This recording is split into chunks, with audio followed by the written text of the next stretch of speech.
नमः परस्मै रिपुराक्षपूर्णां विभेदिनां मन्युतरोत्तवर्गा अलौकिकं पुण्यमपुण्यमेव नमामि गिरिजासुमनोहराय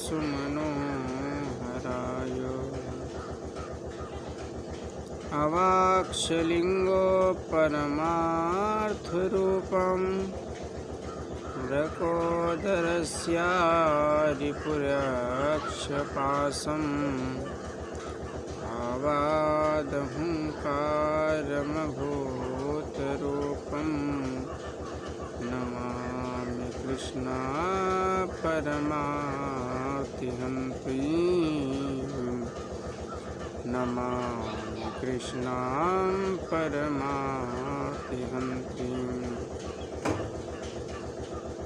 परमपिता परमात्मा की परमेश्वर की कृपा से आज ईश्वर का दायित्व समझकर हमें भी परस्पर में व्याख्यान करना चाहिए कि संगतार्थ का परिमाण एक ही होता है। संगतार्थ जो सत्य प्रमाण रूप है वो वशीभूत होकर के भी विश्वत्व का प्रमाण मूल सूचक रूप कारण है। जिज्ञासायाः परमाणु रूपकाः, जिज्ञासा की स्वतंत्रता करने वाले जो परमाणु तत्व जो विवेक है वो शून्यता साक्षात का अनुकरण प्रतीक होता है। विवेकानां मूढ़ता ज्ञानम स्वक्रियमाणम वो परित्यक्तता विचिंत्यता। जो परमपिता परमेश्वर की साक्षात जो करुणामयी जो वत्सल कृपा है उसका जो अभिव्यक्त मात्र जो अविचल है उस परमपिता परमेश्वर की दया और निष्ठा को प्रतीति को मानकर संपूर्ण जगत में साक्षात विदुपात करता है। लिंगोपलिंगम ब्रकमोषु माया, जो माया है वो लिंग भेद के अनुसार में जो विपरीतीकरण जो प्रतीत होता है वो लिंग प्रकार की माया का विपरीतीकरण होता है। जिस प्रकार से पुल्लिंग है, नपुंसक लिंग है अथवा स्त्रीलिंग है, इसमें क्या है त्रिगुणात्म भेदः। ये तीन भेदों से सगुण वो स्वरूप की सत्ता में आते हैं।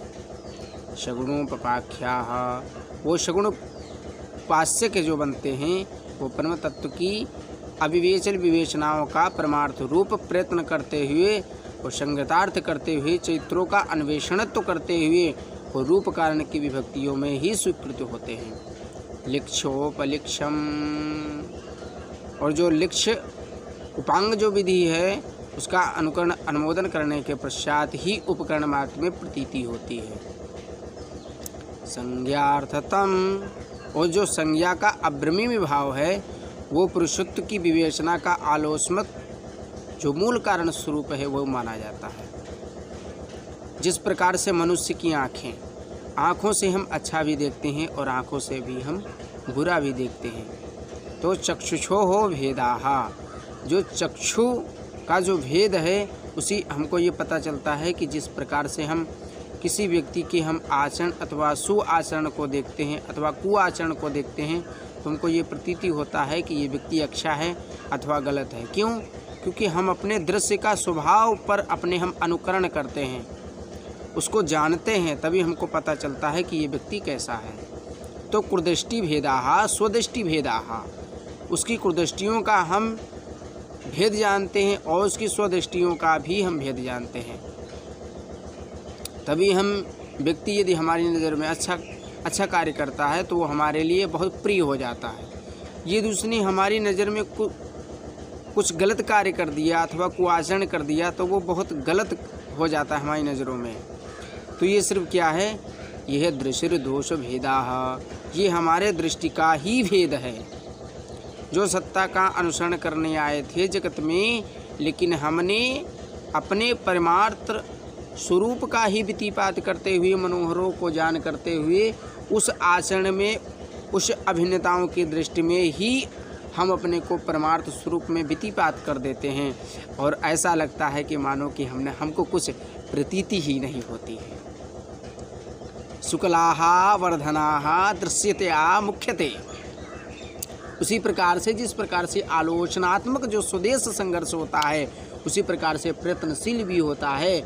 और जिघांसयाहा जो हमारी इच्छाओं का प्रतीक होता है, जो अनुकरण का स्वरूप माना जाता है, वो कैसा होता है? वितुपात मनोहराहा। उस संघर्षणशील को हम जब अपनी अश्रुधाराओं से और एकदम पुलकित अवस्थाओं से जब हम संपूर्ण आह्लादित करते हैं तो हमारा परमार्थ का स्वरूप कारण बनता है। विवेकिनाम मूर्धतु मूर्ध्व भेदा। और जो विवेकियों में अनुमोदक जो मूर्ध है, जिस प्रकार से आपने देखा होगा कि कोई महाराज जी बहुत विद्वान है, कोई महाराज जी अति ज़्यादा विद्वान नहीं है, लेकिन उनका सुंदर स्वभाव है। बहुत महाराज जी का सुंदर स्वभाव नहीं है पर वो बहुत कड़वे हैं, लेकिन वो मीठा बोलते हैं। किसी महाराज जी को आपने देखा होगा शरीर उनका मोटा है लेकिन उनकी जो बुद्धि है वो शिथिल है, बहुत अच्छी है। ईश्वराहा भेद्यते अनुकरणाहा। जो परमार्थ का स्वरूप माना जाता है उसी को हम अनुकरण भेद कहते हैं। द्वितीयांछा जहिमानतोस्मि। जो हमारी द्वितीय इच्छाओं का जो समागम करता है, जो हमारा गुरुत्व भाव ही समागम करता है, अथवा हमारा प्रेम रूपक भी जो हमारा समान रूप कारण करता है, ऐसे उस अद्वितीय स्वरूप को हम परमार्थ का स्वरूप ही मानते हैं। और इतनों की बात नहीं है, जघांसयाहा। उस अवस्थाओं को सूचित करते हुए ही हम परमार्थ के स्वरूपों का कारण जानते हैं। वो ऐसे मनोपात, ऐसे विशुद्ध प्रमाण के स्वरूप को ही हम अभिनेताओं की दृष्टि से ही परमार्थ के स्वरूप का ही हम लोग आचलोचनात्मक जो स्वरूप है उसका हम ही परोपकार का स्वरूप मानते हैं। हमने किसी भी व्यक्ति से कहा कि आप जा करके और उस व्यक्ति के पास में आप ऐसा कार्य न करें कि जैसे कि वो व्यक्ति आपसे नाराज हो जाए, लेकिन क्या है? निर्द्वंद्व भावाहा।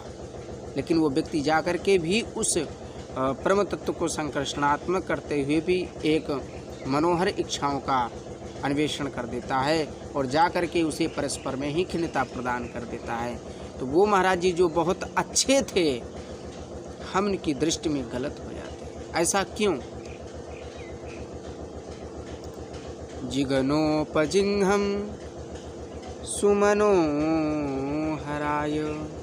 जो हमारी जिघांसिया, जो हमारी दृष्टि हैं, उनको हम सतत प्रमाण करते हुए उस परम तत्व के साक्षात का अनुकरण करें कि ताकि जो हमारा सूक्ष्म तत्व स्वभाव जो अनुरूप कारण है उसमें वो समन्वय होता हुआ हमको दृष्टिपात मिले।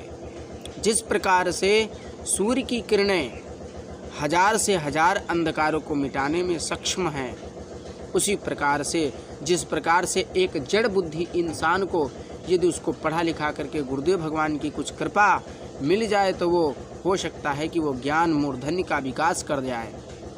उसी प्रकार से जब सूर्य भगवान अंधकार को मिटाने में साक्षात हैं और गुरुदेव भगवान उस मूढ़ता जड़ बालक को भी ज्ञान प्रदान करने में साक्षात कारण हैं, तो यदि हम प्रयत्नशीलात्मक रहेंगे तो हो सकता है हम भी दूसरे की दृष्टि में अच्छे साबित हों। लेकिन ऐसा कब होगा? ऐसा तभी हो सकता है जब उस परमपिता परमात्मा की हमारे ऊपर कृपा होगी। क्योंकि गोस्वामी जी ने कहा है कि बिनु सतसंग विवेक न होई। बिना परमात्मा की कृपा से हमको विवेक नहीं मिल सकता और बिना परमात्मा की कृपा से हमको सत्संग भी नहीं मिल सकता। लेकिन सबसे बड़ी बात है, सत्संग तभी हमको मिल सकता है, विवेक तभी हमको मिल सकता है जब हम पर गुरु की कृपा हो जाए, उस परमपिता परमात्मा की कृपा हो जाए। क्योंकि बिनु हरि कृपा मिलहि नहीं संता। बिना परमात्मा की कृपा से शरण संतों की शरणागति नहीं मिल सकती। बिनु हरि कृपा न मिलहि संता, बिनु हरि कृपा मिलहि नहीं संता। परमात्मा की कृपा के बिना संत भी नहीं मिल सकते। जब संत मिलेंगे, सत्संग हमको मिलेगा, तभी हमारी जो जड़ बुद्धि है उसमें ज्ञान का अंकुरित जो चक्षु है वो उदित होगा। जब उदित होगा तो धीरे धीरे हम उसको अपने उस गुरुदेव भगवान की सेवा से, प्रसन्नता से, आचरण से, गुरु भगवान के ज्ञान रूपी जो जल है हम अपने उस अंकुरित पौधे में डालते रहेंगे तो हो सकता है वो दीपक धीरे धीरे जलता हुआ एक दिन मणि के समान इस संसार में उजाला कर सके। यदि गुरु की बहुत जल्दी कृपा हो गई, कलायाः विकलायाः प्रमाणम रूप कारणम, यदि बहुत जल्दी कृपा हो गई तो शुक्ल पक्ष की चंद्रमा की भांति भी कृपा हो सकती है, अथवा कृष्ण पक्ष की चंद्रमा की भांति हमारा अज्ञान नष्ट भी हो सकता है।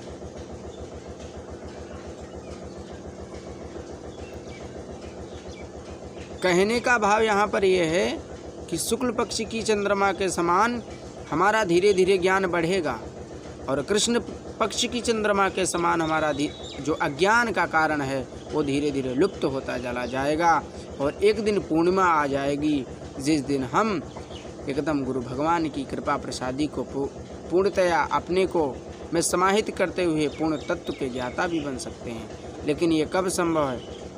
जब बिनु हरि कृपा मिलहि नहीं संता, बिनु हरि कृपा। बिना परमात्मा की कृपा से कह दो ये सब संभव हो तो असंभव है, संभव हो ही नहीं सकता। तो हमारा क्या प्रसंग था? दृष्टि भेदाः। हमारी जैसी दृष्टि है हम उसी प्रकार से अनुकरण करें। हम जिस प्रकार का चश्मा लगाएंगे दृष्टि भी उसी प्रकार की हो जाएगी।